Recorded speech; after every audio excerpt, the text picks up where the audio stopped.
a gente tem aqui em nossos estúdios o demógrafo Carlos Eugênio Ferreira, que vai explicar essa pesquisa do SEAD sobre o envelhecimento da população na cidade de São Paulo. Tudo bem? Tudo bem. É um prazer tê-lo conosco. Essas projeções que o Thiago Murano nos trouxe há pouco, elas mostram resumidamente que nós passaremos de 6 idosos para cada 10 jovens.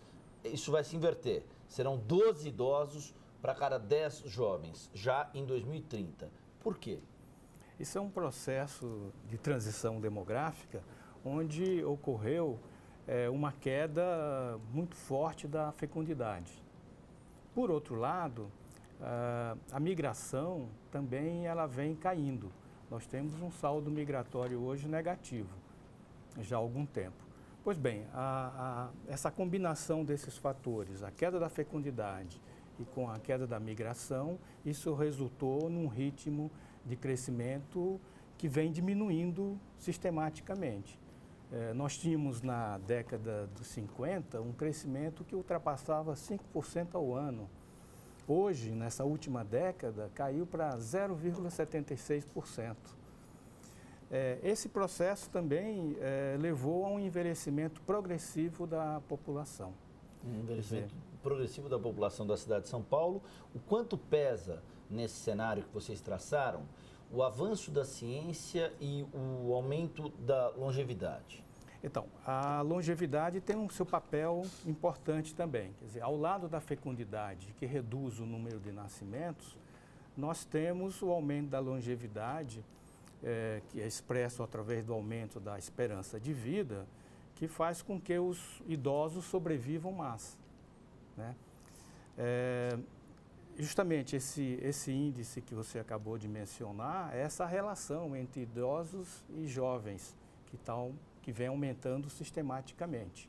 No horizonte, a gente está olhando para 2050. Claro que está muito longe, mas se a gente pegar o dado de 2027, já é um dado que impressiona. Mas 2050, a gente está falando de 35 anos. Daqui a 35 anos, na cidade de São Paulo, nós teremos 2 idosos para cada 1 jovem, 21 idosos para cada 10 jovens. É isso? É isso mesmo. As projeções que nós realizamos indicam esse patamar, quer dizer, um envelhecimento muito rápido da população e que isso terá um impacto em toda a sociedade da cidade, toda a sociedade paulistana.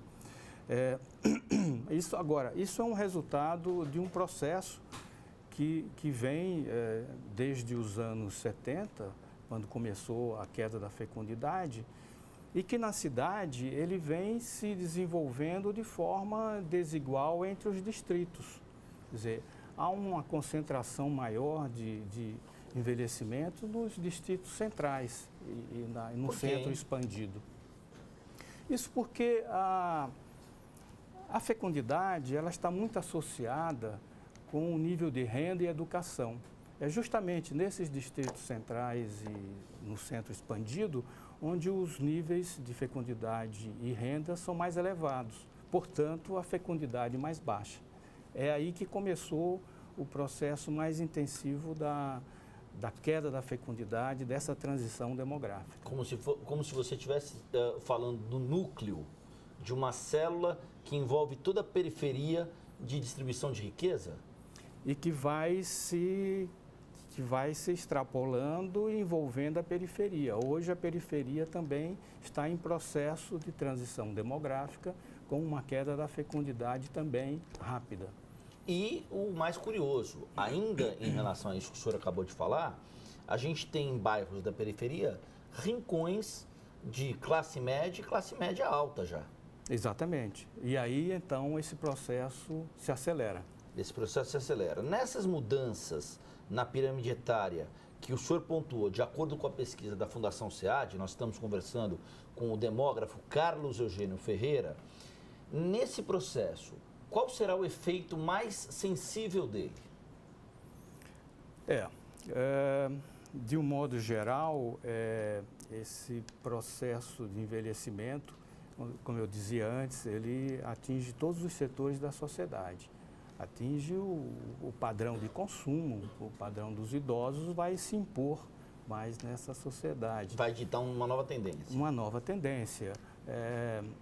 Na área da saúde também, quer dizer, o tipo de serviço e atendimento da saúde vai modificar, voltado mais para aquelas doenças mais características da população idosa. Tá. A cidade de São Paulo, na avaliação do senhor como demógrafo, ela tem se preparado para esse movimento? Esse processo tem levado a também uma conscientização de todos esses setores e já existem programas voltados para essa questão do envelhecimento. Do ponto de vista de políticas públicas, o senhor, como alguém que observa isso de fora, atentamente, como um pesquisador, como um demógrafo, o senhor aponta que há avanços? Eu acho que há avanços que estão evoluindo e que na área da saúde, na área dos equipamentos urbanos, já existem muitas conquistas nesse sentido. Nós temos aqui na Câmara Municipal uma comissão do idoso, Sim. que é presidida pelo vereador Mário Covas Neto, do PSDB de São Paulo.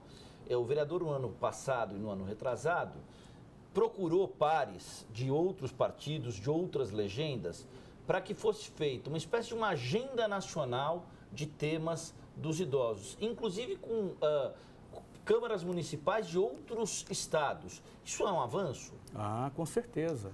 É através desse processo de diálogo com a população que se vai encontrar o resultado, não é?